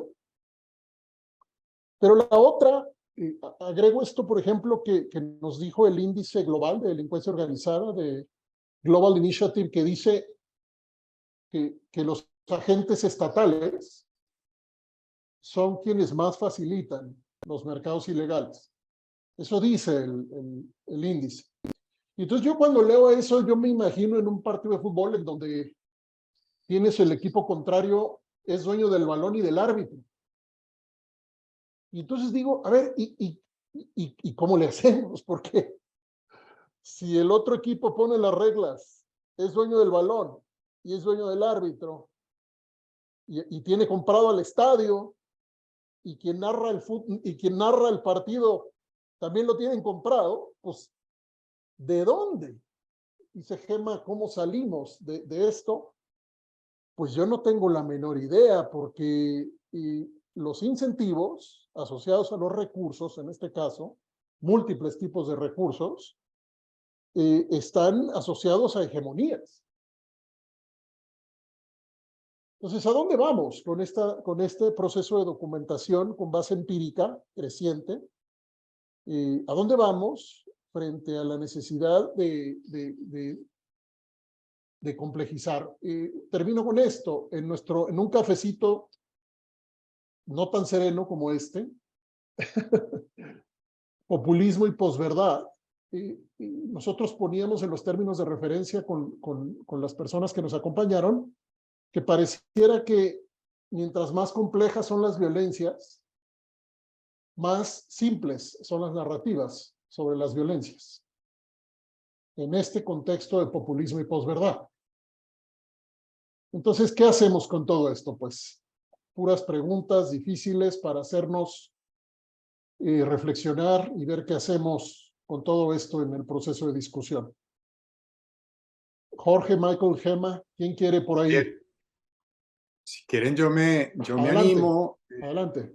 Creo que lo que tenemos son muchas coincidencias desde diferentes perspectivas. Por un lado, todos estamos compartiendo lo importante que es ver las cosas desde lo local. Quizá el temor a decir yo no puedo hacer generalizaciones y no se los puedo explicar todo. Yo no tengo una causa que lo explique todo. Logro identificar múltiples causas y queremos ser responsables con las recomendaciones de, en efecto, al menos plantear una explicación de mediano nivel, un mecanismo social que esté operando para explicar fenómenos. No vamos a poder desaparecer la economía ilegal ni en Colombia ni en México. Va a estar ahí. Ahora, ¿qué puedo hacer para empezar a disminuir su influencia sobre lo político? ¿Qué puedo hacer para empezar a disminuir su influencia sobre la administración de justicia? Yo no puedo entrar a una sala de procuración de justicia o una entidad de procuración de justicia asumiendo que la gente cumple las reglas y aplican el derecho procesal y demás. Tengo en efecto no solo que ser mal pensado, sino que tengo que estudiar el derecho y saber a dónde estoy operando. Entonces creo que en la medida en que tengamos más conocimiento sobre lo local, mejor estructurados y armados estamos para hacer recomendaciones que valgan la pena. Esto tampoco se trata de entrar en el relativismo en donde yo acepto estados violadores de derechos humanos. No es eso, pero es comprender la complejidad y lo difícil que es ser alcalde, es ser gobernador, saber que siempre se están transando y negociando cosas. Y a partir de esas realidades imperfectas, sucias, tratar de hacer cosas que tengan sentido. Por ejemplo, por ahí en un estado similar en frontera, en Coahuila, se ha contado el cuento que la mejor manera de recuperar el control de todas las policías es aplicar pruebas de confianza y votar a todo el mundo que no las pasó. Claro, es un paso, pero si yo no tengo una mirada más compleja alrededor de ese paso de pronto me baja los niveles de violencia mientras que todo el mundo se vuelve a acomodar, vuelvo a comprar a policías dentro de la policía nueva y vuelvo a empezar las cosas. Nuevamente no voy a poder tener recetas que aguanten. Creo que la noción cuando estamos buscando pasos constructivos que respeten los principios básicos del Estado de Derecho es que tenemos que ir ganando terreno de manera gradual, ganando publicidad y transparencia. Creo que con JTMX hemos procurado recuperar ciertas nociones y estamos tratando de promover la rendición de cuentas. Entonces yo me puedo quedar en la visión minimalista de decir la rendición de cuentas es que los corruptos y los malos y los podridos paguen cana. Y entonces voy a meter a una cantidad de gente a la cárcel. No resuelvo nada. Digamos, es importante, tengo que meterlos a la cárcel, pero necesito hacer las otras cosas. Necesito que la rendición de cuentas implique transparencia en el territorio y compromiso con unas reglas del juego. Necesito control en el territorio y necesito que las diferentes entidades de control cumplan su rol. No perfecto, pero que empiecen a hacerlo. Necesito también tomar medidas para remediar y reparar a quienes han sufrido para recuperar temas de confianza cívica. Claro que necesito castigar, pero también necesito empezar a implementar medidas que respondan a las dinámicas organizacionales. Muchas medidas que no están en el control del señor Beitia o el señor Sandoval, sino que hacen parte de la organización. Ellos se tomaron la organización, abusaron de ella, hicieron lo que hicieron, pero uno los saca a ellos del juego y llegarán otros a hacer lo mismo si las cosas no han cambiado. Y por eso es tan importante ver una noción de rendición de cuentas que llegue a lo otro. Ernesto, ¿no? y Daniel y todos, yo creo que no lo vamos a resolver y el tema es que el mejor predictor del mañana es el hoy y como estamos mal y podridos, los primeros pasos pueden ser hasta cívicos. De uno, reconocer que la impunidad hace parte de las reglas del juego y empezar a rechazar eso, porque es que no puede ser.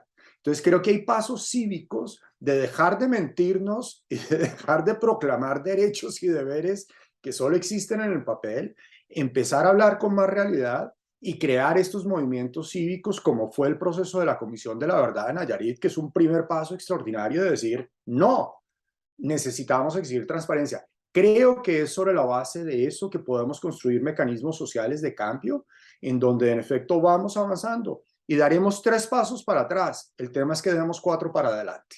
Pues creo que ese es un primer punto. Lo segundo, insistiría me encanta que creo que estamos viendo las diferentes máscaras del Estado y Abrams, que es uno de los teóricos que más quiero del Estado por allá en los 70, lo planteó y no le pusimos mucha atención porque queríamos ese Estado perfecto y era el apogeo de los derechos humanos en donde creíamos que sobre la base de recetas prescriptivas resolvíamos los problemas. Y como abogado debo decir que creo que los abogados le hicimos mucho daño a la resolución de problemas sociales en nuestros países en América Latina y en México. Y es el tema de creer que uno resuelve los problemas prescribiendo soluciones a golpe de derecho. Ya sean leyes, ya sean constituciones, leyes, decretos, resoluciones o decisiones judiciales. Y no darnos cuenta que todo está lleno de grises y que todo está lleno de factores condicionados y que más que las recetas prescriptivas lo que necesitamos son mecanismos funcionalmente adecuados para abordar los problemas que se están haciendo y que no es que de repente cambiemos realidades, sino que de manera progresiva vamos abordando los diferentes temas. Creo que aproximarse a un estado más real, más pragmático, no es aceptar los problemas, es en efecto empezar a buscar soluciones en donde pueden tener medida, no va a ser mágico, va a ser lento. Y quiero cerrar sencillamente volviendo a nuestros datos, porque Gemma preguntaba sobre el tema de lo individual y aquí hay que decir, nuestro trabajo es súper meticuloso, tenemos mucho cuidado con nombres porque uno no es un investigador penal, no hemos hecho recopilación de prueba en materia, no vamos a emitir sentencias sobre nadie. Pero el ejercicio ha sido tan cuidadoso que sí ha logrado identificar personas, nivel que se suele perder en las investigaciones micro.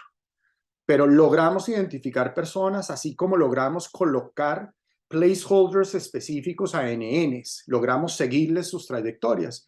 Y esta es una visión muy gráfica de cómo están los datos al final, puede ser mucho más fino porque hay muchas divisiones. Pero si ustedes ven es lo típico, por lo general las investigaciones de violencia y lo ven alumbrado en naranja acá, logramos identificar la víctima, es lo que solemos contar. Hay una obsesión con la víctima, además solemos volver a la víctima inocente o solo queremos víctimas inocentes. Y en muchos de estos estados tenemos a personas victimizadas que probablemente son responsables de muchas cosas. Una de las primeras cosas que tenemos que hacer es recuperar la noción de que la persona es víctima no por quién es o porque es un santico, sino por lo que le hacen. Y todas las personas, hay una tendencia en México como en Colombia a no aceptar las victimizaciones de personas que hacen parte de grupos armados o algo. Y lo que está mal es que la autoridad se sienta con capacidad de dar declaraciones como yo me encuentro a un Zeta o a un Chapo y lo vuelvo gusanito. Eso está mal, porque de ahí al próximo paso de matar a alguien que es presuntamente un Zeta o a alguien que es un drogadicto, hay un paso muy, muy corto y terminamos en efecto ni siquiera reconociendo la victimización. Entonces, en el trabajo imperfecto habrá errores, nos hemos concentrado sobre la víctima, pero creo que es supremamente importante que tenemos suficiente información para al menos plantear hipótesis de vínculos con personas individuales que son probables responsables. Y aquí ya lo ven en morado. Y lo ven distribuido. Por un lado, el primer lugar son los actos de violencia y hay diferentes actos de violencia que no quiero volverlos. Y también en esto que decía Jorge, que fue un reto, porque esto sí que no es visible, que son las transacciones económicas sospechosas.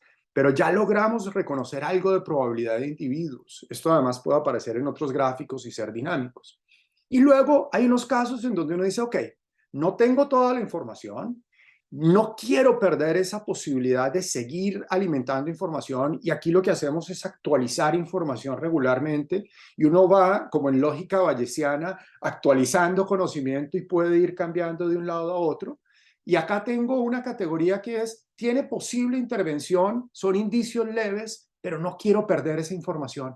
Puedo regresar y de hecho necesito regresar porque nada de esto está terminado. Y aquí tengo. Ahora, luego calculo a la gente y digo, wow, puede poseer información. Y aquí nuevamente tengo a gente que voy descubriendo en la investigación y voy dejando el rastro. Esta persona puede tener información, esto es el arco aliento. Y luego tengo testigos que son más chicos y como los ven ahí se van viendo Y ya esto tiene que ver con el otro proceso, que son los procesos judiciales. Quería nuevamente regresar a los datos para poder señalarles a ustedes lo que uno puede hacer con ese nivel individual, Gemma. Con mucho cuidado con el cómo eso se usa públicamente por respeto a las personas y obviamente por cuidarse.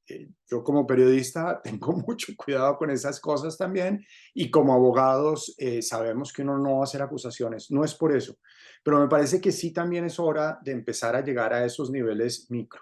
Y sencillamente cierro con esto que decías, Daniel. Algo que hemos visto en las personas es que las personas cambian.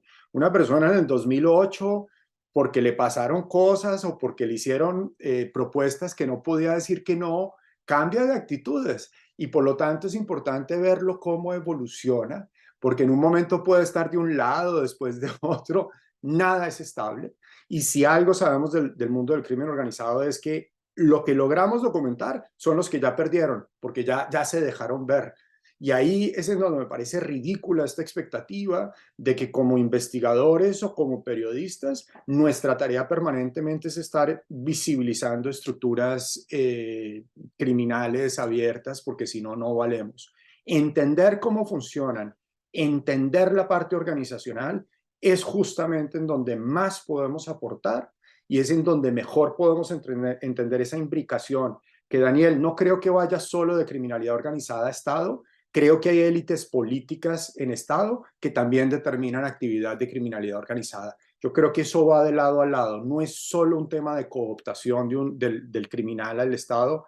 Creo que a estas alturas del paseo hay mucho privado legal involucrado en típica captura y también hay mucha situación en donde el mismo Estado le pide al actor criminal que haga X, Y o Z cosa. Creo que eso va de lado y lado. Jorge. Voy a tratar de hacer una miscelánea de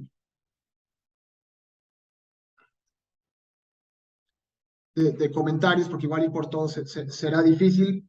Para mí, dos cosas. Uno, me parece un gran acierto y un triunfo de varias personas que nos han antecedido, el justo no estar enmarcando una conversación desde la ausencia del Estado, ¿no? Sino desde la propia presencia. Creo que ahí hay una victoria desde la cual coincido al 100% con Michael. Es importante hablar de cómo enfrentamos la impunidad o qué significa la impunidad con este Estado que tiene muchas máscaras, muchas facetas y muchos escalonamientos, ¿no?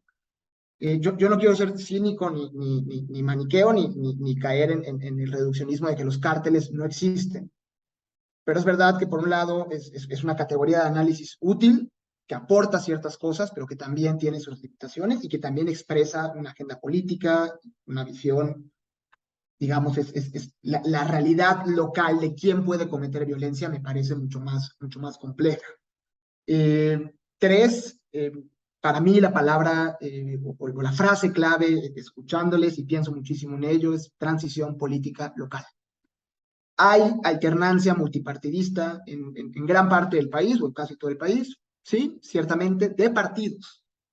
Pero al menos en Nayarit, y no quiero generalizar, nos referimos únicamente a las mismas élites políticas locales que estaban antes del 2000, después del 2000, es cierto, con victorias, con alternancias. El trabajo de Rodrigo, vocero de la Comisión de la Verdad, aquí presente en la conversación, no me dejará mentir, pero es verdad que hay un tema de apellidos que sí se repiten y que no han soltado gran parte del poder, y eso hace parte de las reglas del juego y creo debemos mirar más para ahí, ¿no?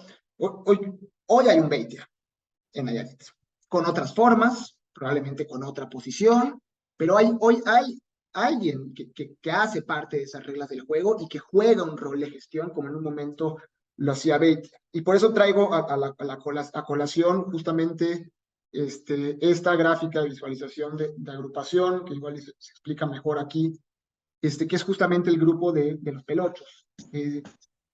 Los Pelochos es un grupo que de hecho es mencionado en el testimonio de Beitia, y resonaba mucho con lo que decía Michael. De 2009 a 2010 los tipos no figuraban, no salían en ningún medio periodístico, y cuando perdieron, cuando les tocó estar del otro lado, de la nada empiezan a salir mucho más reportados como actores de violencia, ¿no? Entonces, mucho de lo que se reconstruye en materia de fuentes es hemerográfico y es fuentes periodísticas locales, no únicamente, también el archivo de la Comisión de la Verdad es valiosísimo y otros expedientes judiciales o fuentes públicas, pero ojo, las fuentes hemerográficas justamente tienen una limitante tanto por lo que cuentan como por lo que a veces no pueden contar, ¿no? Y ahí hay un primer punto importante. Los pelochos en the big picture, y en los medios nacionales, serán conocidos como Cártel de Sinaloa, ¿no? Ese es su rol en la narrativa nacional. Es una célula del Cártel de Sinaloa. Y metiéndonos un poco más a los detalles, podemos reconstruir que los pelochos de 2009 a 2011 estuvieron involucrados en más de 26 eventos de violencia letal o de desaparición que involucran a 50 víctimas, incluyendo, y por aquí está, el señor Edgar Beitia, ¿no? Para el tema de un intento de homicidio. También documentamos atentados, ¿no? Que fue justamente por ahí de 2011, cuando el señor Beitia toma la Procuraduría, hay un atentado en su contra y hay toda una serie de reajustes de reglas del juego. Y ahí vuelvo un poco a la provocación que hacía Daniel, o a la pregunta de la diferenciación entre privado y público. 100% de acuerdo, creo que es uno de los grandes desafíos distinguir. Yo pienso mucho, y Michael ya lo mencionaba, desde el punto de vista de placeholders, más que afirmaciones o categorías de documentación, sino en colocación de banderillas que me pueden decir algo sobre un evento, ¿no? Por ejemplo, la gran ventaja del análisis relacional es que el perfil de la persona no me dice, pero el perfil del evento me dice probablemente el nombre o un NN, a quien posteriormente puedo identificar con otra búsqueda de fuentes, y agregarlas, pero quizás sus redes sociales me dicen algo sobre su posible pertenencia en algún momento a un cuerpo de seguridad y actualmente a vida privada. Encontramos muchísimos oficios que son en materia de violencia letal, taxistas, que es un poco la reflexión que hacemos en Gato Pardo, meseros, taqueros, mecánicos. Entonces, ese mensaje que a veces no podemos ver o interpretar en lo local, en lo hiperlocal, juega un rol, ¿no? Y sobre todo hay que, digamos, conectar ciertos puntos. Yo coincido con Daniel, digamos, la clasificación privado-pública no es tan útil, digamos, como una distinción tajante, pero sí me da ciertos indicativos para colocar justamente placeholders, sobre todo de quién, con su perfil de persona, ocupaba un rol en tal momento o no, desde la vida, llamemos de privada o en las fuerzas de seguridad.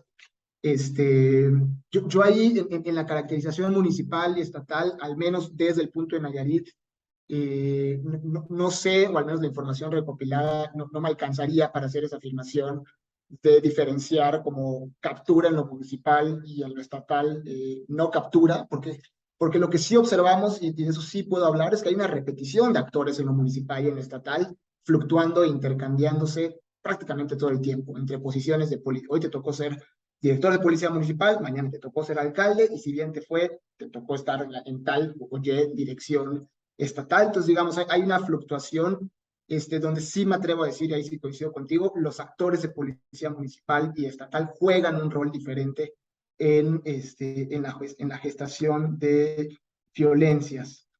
Para mí, por último, los dos puntos, y este es un gráfico igual ilustrador, que es mucho más ruidoso que ver únicamente a los pelochos como grupo que posteriormente fue desarticulado de formas violentas y probablemente ilegales por el señor Beitia. Esto es justamente la Fiscalía General del Estado de Nayarit como agrupación, este punto amarillo, con toda una explosión de distintas relaciones que obviamente hay que ir cortando y tajando y filtrando para encontrar el rol que también juega la Fiscalía como tal. Sin embargo, nos da un poco un panorama del bosque. Para mí, dos puntos centrales. Uno, respondiendo a la pregunta de Gema y más como reacción, y a riesgo de simplificar, ¿qué hace diferente a Nayarit? Insisto, a riesgo de simplificar, creo que hay empezaré por lo que es más igual. O sea, que hay un tema de igualdad y comparación con otros estados. Definitivamente transición política local, el rol de los actores políticos locales, y creo que toca hacer mucho trabajo en otros estados de cómo se mantienen o se modifican las élites políticas locales. Y en un segundo lugar, la interacción entre lo federal y lo estatal, ¿no? Hay una historia todavía que contar, tanto entre el rol de lo federal, principalmente Fuerzas Armadas cuyas muchas decisiones, y por ahí está Michael Lettieri que tendrá lo que decir al respecto, muchas decisiones de cómo operan en terreno las Fuerzas Armadas no vienen tanto de región militar, sino de dirección general y del centro de Ciudad de México. Entonces hay como un análisis que toca hacer de entender mejor a las Fuerzas Armadas, ¿no? Entonces, esa es una constante en este contexto y en otros en los que estamos empezando a mirar, y en otro el tema de las élites políticas locales. ¿Qué lo hace diferente y qué puede ser más provocador para la conversación? Para mí, más allá de la ubicación, el tema que el tamaño es un estado que al ser pequeño y no estar tanto en las noticias puede ser cómodo o arrojar cierta ventaja.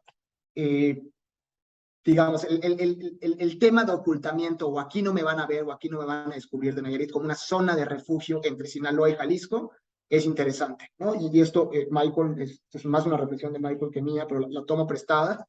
El tema de las fronteras, que a veces yo como abogado, descifrando mi aparato institucional, y no hace mucho sentido para ciertas redes. Es cierto, importa quién es el fiscal en Nayarit y quién es el fiscal en Jalisco, porque hay que tratar con esas personas. Pero las cosas no cambian, por ejemplo, de Puerto Vallarta en Jalisco a Nuevo Vallarta, donde la única diferencia es una carretera, que sí, es parte de la misma región. Entonces, me parece que Nayarit juega ahí un rol interesante como estado pequeño que no recibe mucha atención, lo cual puede ser benéfico para temas de ocultamiento de acciones ilegales, donde ciertas disrupciones, tanto las grotescas como las de Edgar Beitia y Sandoval, y como las virtuosas de la propia Comisión de la Verdad, cambian reglas del juego y entonces obligan a reajustar, y creo que es ahí donde el foco podría apuntar. Y por último, creo, y esta es una obsesión mía, conversar sobre metodologías. Necesitamos más espacios para conversar de qué estamos haciendo en distintos contextos locales, porque creo que para ahí apunta, digamos, este piso común que ya tenemos de otras ciencias del Estado está presente. Creo que la siguiente pregunta, esto es muy revelador, por ejemplo, en la declaración del fiscal Beitia en Estados Unidos, donde él habla, por ejemplo, de sus mandos de seguridad, que eran tipos que llevaban 20 años en la institución y eran sus gestores para muchas cuestiones. Estos tipos no los inventa, no los trae el señor cuando llega a la fiscalía. Entonces, creo que ese tema de atribución del que hablaba Michael, desde un punto de vista organizacional y en clave de responsabilidad, es para mí donde creo hay que enfocar muchas baterías para rechazar estos contextos. Por ahí voy.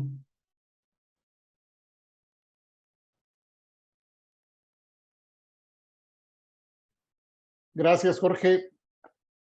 Voy a hacer un comentario breve y le pido unas palabras de cierre a cada una y cada uno de los expositores, ya para terminar. Y a propósito del comentario de Michael, es muy chistosa a veces la historia, porque Michael pone un ejemplo, que es el de control de confianza. Y fíjense ustedes que yo tenía en la mente, por la sentencia a García Luna de hace algunas horas, que tuvimos la noticia, pues tengo en la mente alguna memoria de lo que intentamos hacer con García Luna como secretario.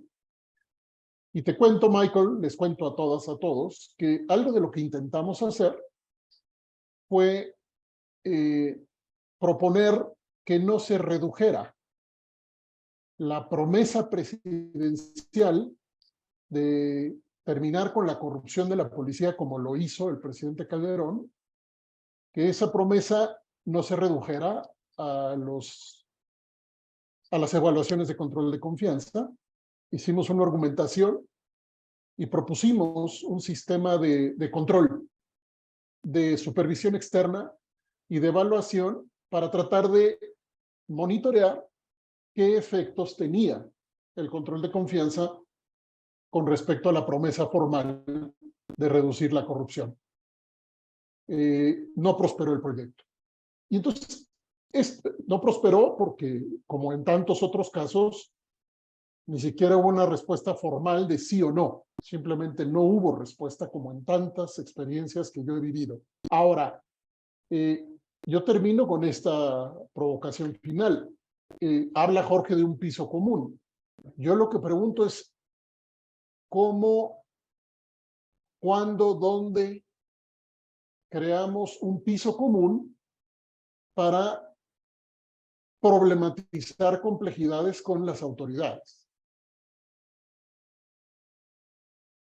Y hay que buscarle, y hay que traer a la gente que nos pueda traer relatos donde posiblemente se logró problematizar de formas que ni siquiera nosotros aquí podemos mirar. Hablo solamente por el programa de seguridad ciudadana, y de pronto nos llevamos grandes sorpresas de quien sí ha logrado hacer otro tipo de conversaciones que trasciendan el maniqueísmo, en donde el Estado con tanta eficacia suele poner afuera en esa narrativa hegemónica, suele poner afuera de su jurisdicción a los malos. Entonces, yo solo me quedo con esa pregunta. ¿Dónde están los espacios para poder problematizar, hacer incluso propuestas para problematizar la complejidad con los operadores del Estado, que lleven a otro tipo de conversaciones, tal vez para llegar a otro lado? No porque se sepa que una propuesta puede resolver todo. Eso es una barbaridad, eso es una ingenuidad, no. Sino más bien porque quizá dialogando sobre eso podemos encontrar otro tipo de aproximaciones para la toma de decisiones asociadas a estas nuevas interpretaciones con base empírica de lo que está pasando. Gema, ¿cuál sería tu reflexión final? Sí, pues nada más anotar que uniéndome a esta conversación sobre la cuestión del Estado ausente, que justo no es nada más una precisión teórica, ¿no? Sino como hemos discutido, que es un problema de un diagnóstico erróneo, que entonces lleva a prescripciones erróneas o legitima el tipo de intervenciones que justamente no han solucionado y más bien han exacerbado muchos de los problemas que hemos enfrentado, ¿no? Entonces, yo como Michael diría, más Abrams o incluso más Charles Tilly, menos Weber, ¿no? En esta como conceptualización del Estado, pero de nuevo, que no es una conversación simplemente teórica o académica, sino que efectivamente tiene efectos muy reales y desafortunadamente perniciosos. Y me quedo también con esta idea que propone Jorge de este diálogo metodológico. Digo, a mí me parece muy necesario, y de nuevo desde mi trinchera como historiadora y socióloga que ha trabajado estos temas, a pesar como de la distancia que separa el estudio de ustedes con el trabajo que yo he hecho, hay tantas cuestiones en común que en realidad hacen muy rico esta conversación, y quizás como justo veo el comentario de Mónica Serrano y creo que metodológicamente ese es otro de los retos que tenemos, o sea, cómo trabajar en multiescalas, ¿no? O sea, como reconociendo la importancia de lo local, sin obscurecer esa dimensión como transnacional o internacional, pero el reto que eso impone, ¿no? Metodológicamente hablando. Y nada, de nuevo, muchas gracias y nada, qué rico estar en conversación, aunque no sea tan sereno porque los temas son tan intensos, pero sereno en términos de la honestidad y del espacio de apertura que me transmiten todas y todos. Qué rico estar con ustedes. Cuando estábamos completamente aterradas y aterrados porque la pandemia acababa de empezar, empezamos esta serie y nos sentábamos a hablar con la mayor serenidad posible. Y se llamaba esta serie Cafecito Sereno en medio de la pandemia. Entonces, yo no sé si le vamos a tener que quitar lo de sereno, pero el cafecito se queda. Mónica, ¿quieres intervenir? A ver, pues nada más creo que celebro muchísimo esta presentación, realmente la he esperado con mucha expectativa, y yo tenía además una pregunta de si han trabajado o estado en diálogo con la Comisión Nacional de Búsqueda, que tiene también un reporte sobre Nayarit. Quería muy brevemente reaccionar un poco a los principales puntos que creo yo estuvieron presentes en las tres intervenciones. Comparto absolutamente la idea de que tenemos que abandonar esta idea idealizada del Estado. Comparto también el comentario de Gema en el sentido de que tenemos que entender al Estado también desde la explicación y las explicaciones más recientes que han dado cuenta de cómo se ha forjado y cómo en esa trayectoria ha sido mucho más violento de lo que muchos habíamos pensado. Pero al mismo tiempo creo que es importante no perder de vista, sobre todo a partir de lo que señaló Michael, al decir de manera contundente que las economías ilegales no desaparecerán ni en México ni en Colombia, pues entender entonces que quizá para México como para Colombia, como quizá para muchos países en América Latina, hoy acabo de terminar de leer un texto sobre las policías en la provincia de Santa Fe, en Argentina, en donde está pegando el narcotráfico, pero de manera brutal, y que si las expectativas de reforma de las instituciones del Estado a la Weber no se nos están dadas hoy, no se nos están dadas porque hay una dimensión internacional también ahí que pesa y pesa mucho. Y para el caso de México, pues esa dimensión internacional tiene que ver desde los mercados de drogas, que aquí no se han mencionado para nada, cómo impacta el cambio de marihuana a cocaína, de cocaína, metanfetaminas, de metanfetaminas a fentanilo. Fentanilo, un producto que tiene, nada más oigan, un margen de utilidad de $2 millones por 1 kilo. O el tema de las armas y la disponibilidad de armas en Estados Unidos, que es una realidad a la cual no podemos escapar.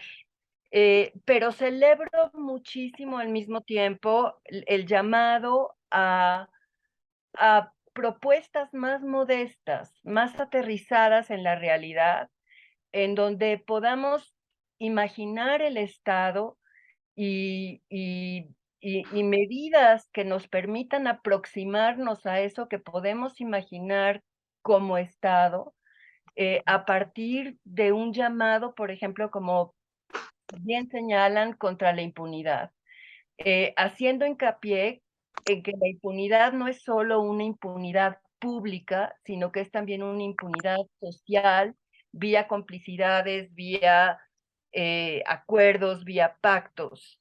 Y con respecto a la violencia, igual que con respecto al Estado, yo sí creo, pese a lo que señaló Gemma, que hay sí un cambio en un momento dado en México. Quizá hubo desde luego en la metanarrativa una idea distorsionada de un México mucho menos violento de lo que fue el caso durante la hegemonía priista, pero como historiadores como Alan Knight, el propio Paul Gillingham, estos que están revisando la historia de México en ese periodo y descubriendo estas máscaras más violentas de México en ese periodo, reconocen, sí hay diferencias con respecto a otros países latinoamericanos y había sí una trayectoria de la violencia que, como en muchos otros países, que nos permite pensar desde la perspectiva de Mircea Eliade o de Steven Pinker, que sí había un proceso gradual, imperfecto, de ida y vuelta, pero de domesticación de la violencia y que algo pasó. Y ese algo que pasó tiene que ver con la dimensión internacional, sin la cual yo creo, y no estoy reduciéndolo a una causa, pero sin la cual es muy, muy complicado, uno, explicar por qué esas ventanas de oportunidad para empujar reformas institucionales se cerraron. Es muy fácil, además, no deslindar responsabilidades, ¿no? Porque provee a las autoridades mexicanas con el mejor acicate y la mejor coartada para atribuirle todo a lo internacional y no asumir sus propias responsabilidades o a la sociedad misma. Y creo yo que esa dimensión internacional es uno de esos muchos factores que nos permiten explicar lo que sí yo creo fue un vuelco violento, porque nada más el tema de las armas, échenle ojo a los escritos de David Pérez Esparza, si vemos lo que son la tasa de homicidios por armas de fuego hoy están en cerca de 80%, cuando eran, me parece que 15% en los 60. Este es un dato, creo yo, contundente, y podemos encontrar una relación similar en el caso de la provincia de Santa Fe y la ciudad de Rosario, en Argentina, en relación con los homicidios y la tendencia a la alza de homicidios y armas de fuego. Y hay una relación, creo yo, cercana entre mercados ilícitos y la necesidad de protegerlos violentamente. Gracias, Mónica. Por cuestiones de agenda, a más tardar a las 6 tenemos que cerrar la sesión. Michael, adelante, por favor, tu cierre, y luego Jorge, por favor. Perfecto, Ernesto. Yo seré breve y muchísimas gracias a todos. Mónica, muchas gracias por tus comentarios ahora, con ganas de seguir hablando. Yo me limito a unos puntos para tratar de interactuar con todo lo que han planteado. Recupero el tema que planteas de si hemos interactuado con la información que ha salido de la unidad de búsqueda y otros ejercicios. Claramente el tema de búsqueda de personas desaparecidas ha sido una de las cosas que ha visibilizado Nayarit en el plano internacional, en parte por la gran gestión de los colectivos y organizaciones que han acompañado, ha volcado la atención ahí. Es muy sorprendente ver que en el gobierno actual, desde el nivel federal y particularmente desde la Secretaría, se hace el balance que se hace en ese informe que se dio a conocer. Supuestamente no era muy público, pero pues creo que ha trascendido ya, no ha salido de América Latina. Pero si ustedes se dan cuenta, por ahí hay unas líneas bien curiosas en donde reconocen que en efecto ya el señor Beitia no está, pero todo sigue igual. Y hay todavía un reconocimiento de la cooptación del aparato estatal por grupos organizados en un gobierno que hoy en día es presidido por un copartidario del presidente del gobierno federal. Esa afirmación a mí me llama muchísimo la atención y uno dice, bueno, qué rico un gobierno honesto, pero por otro lado uno tiene que decir, ok, si usted sabe esto y lo ha puesto por escrito, ¿cuáles son las consecuencias de ese saber? Eso me parece increíblemente importante y creo que habría que profundizar más sobre el tema. En relación con la unidad de búsqueda, y veo que se ha ido, pero después le podemos buscar, que preguntó sobre el tema de la desaparición. Para todos los que piensan sobre la desaparición, piensen que lo que sabemos sobre la desaparición es muy poquito, porque justamente en su esencia es esconder. Entonces lo que deberíamos hacer más es registrar desvanecimientos o reclamos de gente que no está, y de manera progresiva ir justamente actualizando conocimientos sobre ese momento en el cual no hay una persona, eso que los gringos o que el inglés llama el missing, el que no está, y de manera progresiva ir actualizando. Los casos de desaparición, como ustedes bien saben, no logramos verdaderamente saber lo que pasa sino hasta años y décadas después. Además, logramos ciertas pistas para saber que estamos frente, en efecto, a una muerte clandestina y un ocultamiento del cadáver, o, en efecto, otro tipo de fenómeno. Entonces, me parece que sí es algo que hay que pensar, y que ahí nuevamente el derecho nos ha tendido una trampa en la investigación, y es querer usar las cajitas del derecho, ya sea el derecho penal o el derecho internacional, para decir, tengo este hecho, no sé mucho, pero necesito meterlo en la caja de desaparición o la casa de desaparición forzada.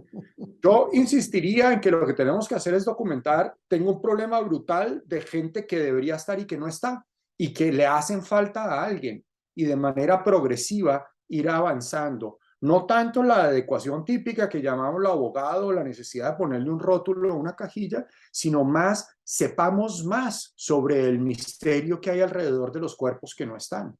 Eso me parece muchísimo más valioso, y creo que daría lugar a un trabajo de investigación. Lo he trabajado mucho en mi natal Colombia y no me quiero perder. Y quiero terminar con una nota positiva, yendo a tu comentario, Ernesto, que son los puntos de entrada en lo local. Yo sí creo que uno tiene que estar dispuesto a trabajar en lo local, no sobre su tema, sino sobre los puntos de entrada que permiten ciertas confluencias y acuerdos para hacer cosas en lo público, para ganar transparencia, para volver a pactar reglas del juego. Me parece que a veces los acuerdos sobre lo esencial, sobre ciertos temas, se pueden hacer y avanzar. Y aquí termino con una nota que creo que es crucial. Uno no puede hacer esto si ve en todo político sencillamente un corrupto. Hay que aceptar que la política local tiene ciertos colores y son diferentes a los de uno. Y necesitamos, no tanto que todo el mundo que sea político se vaya del país, lo que necesitamos es que los políticos refrenden reglas del juego. Y qué mejor que gente joven o viejos que están en la zona, que estén dispuestos a jugarle a la política. Creo que hay que volver a recuperar la decencia en la política y volver a recuperar las reglas del juego, porque no hacemos cambios en el Estado si no hay gente que esté dispuesta a ser funcionario público, ya sea electo o nominado o nombrado en lo local.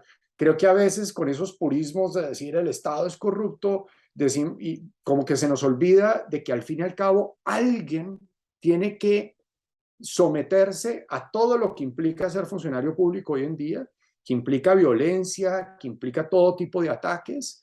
Esto no es una defensa al político en general, pero sí recordar que al fin y al cabo en lo local eso está hecho de personas, mujeres, hombres, que necesitan estar ahí y que necesitan pactar con dinámicas y lógicas. Parte de la esperanza tiene que ver con esos grupos de ciudadanos que están dispuestos a hacer apuestas colectivas, como reitero, lo hizo el grupo de ciudadanos en Nayarit y que muchos nayaritas siguen apostándole en una situación muy imperfecta a que lo público responda por el interés público. Una reflexión nuevamente muy de viejito, pero me parece que a veces se nos olvida lo básico y lo fundamental de cómo logramos cambios y tiene que ser a través de gente que, inclusive conociendo todo lo que conocemos, todavía se lo juegue por lo público y le apueste a ser funcionario público en lo local. Jorge. Muchas gracias, Michael. Terminaré con una provocación. Creo que estamos tan acostumbrados o demandados a pensar en correlación y en causalidad, que a veces nos olvidamos de pensar en condiciones de operación, es decir, en qué variables involucradas hacen que las cosas estén pasando en determinado contexto, ¿no? Y justamente vuelvo al tema de las reglas del juego como un término placeholder que hemos utilizado mucho en Nayarit para describir esas reglas del juego informales, ese concepto tan propio de la filosofía del derecho incluso, y de la teoría del derecho, pero también de la antropología, de la sociología, como un lugar que nos congrega para pensar un poco justamente cómo funcionan las cosas en lo local. Hoy por la mañana teníamos una discusión, y no quiero andar de cuentacuentos, pero justamente pensando en las llamadas soluciones extraordinarias, ¿no? Necesitamos mecanismos extraordinarios en México, era una pregunta. Necesitamos comisiones de la verdad, ¿puede un mecanismo internacional enfocado únicamente en Nayarit generar uno u otro cambio? Y me parece que por ahí la discusión, a riesgo de estar equivocado, no va tanto por ahí, ¿no? Y un poco la discusión de si en otros países, no sé, Argentina, Uruguay, con una rica tradición democrática, donde esos momentos de ruptura, de quiebre con el orden democrático, ese tipo de intervenciones podrían haber tenido cierto beneficio. Creo que toca mirar a nuestro Estado y a la formación de nuestro propio Estado desde un punto de encuentro que me parece tocaban tanto Gema como Mónica desde dos mirares, ¿no? Por un lado, la historia de cómo se forma este Estado, de cómo las violencias han disciplinado en mucho la formación del Estado, y del otro lado, lo que mencionaba Mónica, que al final del día hay factores externos e internacionales, y te me adelantaste porque justamente quería cerrar con eso, que informan mucho lo que ha pasado. Yo no puedo negar que la crisis de opiáceos en Estados Unidos, y es un ejemplo clarísimo, informó mucho la situación en Nayarit, tanto de la producción de amapola en la sierra como lo que está pasando ahora en situación de fentanilo. Yo no puedo negar que el acceso a armas, con la que mucha gente que documentamos se está matando o se mató o se desapareció, juega un rol central en cómo se están mutando las reglas del juego, ¿no? Entonces, para mí la invitación va un poco más a pensar, y probablemente es poco ambicioso, en sí volver a cosas más sencillas, a refutar a las reglas del juego informales, con las reglas del juego basiquitas de los reclamos del derecho, que es mi disciplina, y luego de otras ciencias, de rendición de cuentas, de justicia, ¿no? De un poco de pensar, ok, ¿cómo le entro a estas estructuras? El señor Beitia concluía su declaración en el juicio de García Luna, cuando le preguntaban si ese contrato o ese pacto con los Beltrán Leiva quedó firmado en algún lado, y obviamente era un testimonio preparado y lo que quieran, pero decía, no, los arreglos son informales, no se firman los arreglos entre el Estado y el narco, ¿no? Muy provocador y muy llamativo del grado de descomposición de cómo está la relación de lo público en este país, pero justamente para mí es donde deberíamos empezar a reconstruir, ¿no? En reivindicar así de basiquito lo público y la rendición de cuentas. Estamos en tiempo, Ernesto, lo logramos. Bueno, pues ha sido un cafecito extraordinario. Hemos aprendido mucho. Vamos a subirlo, como siempre, a nuestro canal de YouTube en próximos días. Yo quiero dejar testimonio de una preocupación creciente cada día que tiene que ver con los próximos procesos electorales. Esa preocupación tiene que ver con muchos ángulos, pero solamente voy a mencionar uno que es bien conocido por todas y todos quienes hacen investigación en estos temas, y es el reflejo hegemónico desde arriba, desde abajo, desde un lado y desde el otro, a eso que llamamos mano dura. Ya está en algunos discursos de precandidatas y precandidatos. Y está también en los reflejos de los periodistas que están ya poniendo ese concepto, no necesariamente porque lo haya puesto en la conversación alguna o algún precandidato, sino porque los medios mismos también ponen en la conversación la oferta de la mano dura. En las condiciones en las que estamos, el reflejo en mi concepto hegemónico, sobre todo en lo macro, en las elecciones que tienen que ver con los procesos más grandes, en mi concepto estamos en ruta hacia una muy difícil, quizá cada vez más en ese tipo de contextos, muy difícil posibilidad de posicionar perspectivas de complejidad, profundidad, moderación, ponderación de los fenómenos asociados a las violencias. Muchas gracias, muy buenas tardes, Michael, Jorge, Gema, un abrazo desde acá, a nombre del Programa de Seguridad Ciudadana y de la Dirección de Incidencia de la Universidad Iberoamericana Ciudad de México. Gracias a todas, gracias a todos, y nos vemos en el siguiente cafecito poco sereno. Cuídense mucho.